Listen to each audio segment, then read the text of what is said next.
দ্বার অনেকটা এগিয়েছি, কিন্তু একটু পথ বাকি আছে।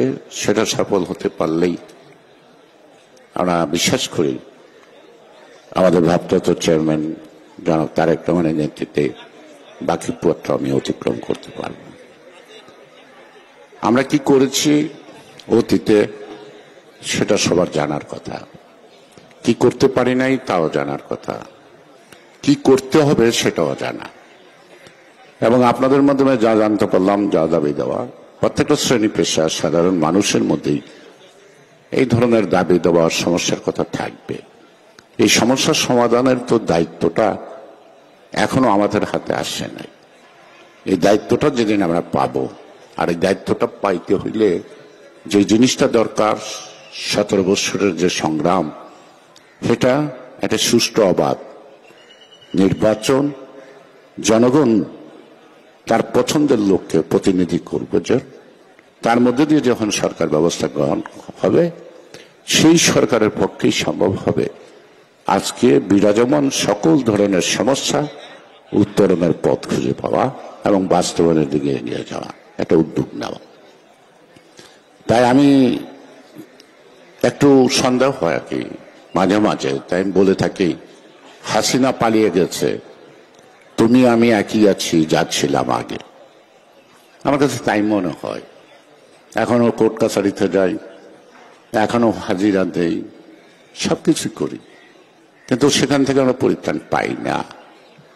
আর যাদের কাছে যেটা আশা করছি তাদের দিকে তাকালে মনে হয় সেই বহুত পুরানা দিনের রোমান্টিক গান, যে এই পথ যদি না শেষ হতো কেমন হতো বলতো। তাই আমার মাঝে মাঝে মনে হয় প্রধান উপদেষ্টাকে জিজ্ঞেস করতে, আপনাদের এই পথটা যদি শেষ না হতো কেমন হতো, কেমন হবে আপনি বলুন। আমরা এই পথের সমাপ্তি চাই, আমরা একটা সুষ্ঠু অবাধ নির্বাচন চাই। আমাদের আন্দোলন চলমান, আমাদের নেতা প্রায় বলে থাকেন, আপনাদেরকে উপদেশ দিয়ে থাকেন, আন্দোলন চলমান। আন্দোলন সবসময় হরতালের মধ্যে সীমাবদ্ধ থাকে না, সবসময় বিক্ষোভের মধ্যেই আন্দোলন সীমাবদ্ধ থাকে না। এই যে সমাবেত হয়েছেন, আপনাদের মধ্য থেকে ক্ষোভ, বিক্ষোভ অথবা আপনাদের চাও পাওয়ার কথা, হিসাব নিকাশের কথা একসঙ্গে বলছেন, এটাও কিন্তু একটা আন্দোলনের অংশ। এর মধ্য থেকেই কিন্তু আন্দোলনটা গড়ে ওঠে।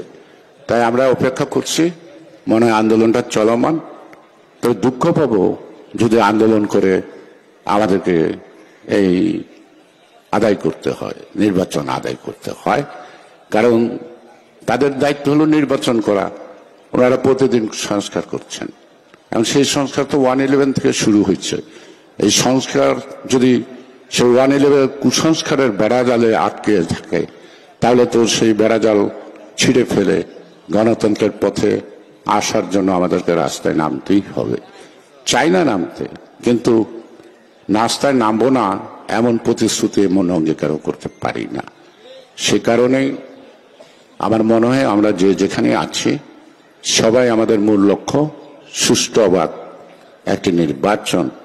সেই নির্বাচনে ডিসাইড করবে সরকার। সেই সরকার আপনাদের যুক্তিসঙ্গত যা কিছু আছে ইতিমধ্যে আমাদের দল কর্তৃক, ভারপ্রাপ্ত চেয়ারম্যান কর্তৃক যে উত্থাপিত 31 দফা সংস্কার প্রস্তাব, আমার মনে প্রস্তাবগুলি মনোযোগ দিয়ে পড়লে আমার মনে হয় আপনাদেরকে নতুন করে কোনো দাবি দেওয়া করার প্রয়োজন হয় না। এই প্রস্তাবগুলোর মধ্যে বিশদভাবে লেখা আছে কোনোটা প্রায়োরিটি বেসিসে কিভাবে কিভাবে আমরা একটা রিফর্মের মধ্য দিয়ে, যদি রিফর্মের কথা হয় তাহলে বলবো শহীদ রাষ্ট্রপতি জিয়াউর রহমানের চেয়ে বড় রিফর্মার ছিল না। তিনি বহুদলীয় গণতন্ত্র উত্তরণের পরে সমাজের অনেক কিছুতে রিফর্ম করছেন, যার সুফলটা আজ আমরা ভোগ করছি। কিন্তু সেই শহীদ জিয়ার দল, সেই শহীদ জিয়ার যোগ্য উত্তরসূরি তারেক রহমান, সেই শহীদ জিয়ার যোগ্য উত্তরসূরি খালেদা জিয়া, আর যাই হোক শহীদ জিয়ার সেই স্বপ্ন বাস্তবায়নের ক্ষেত্রে কোনো কৃপণতা করবে না, এই বিশ্বাস আপনার আমার দেশবাসীর আছে।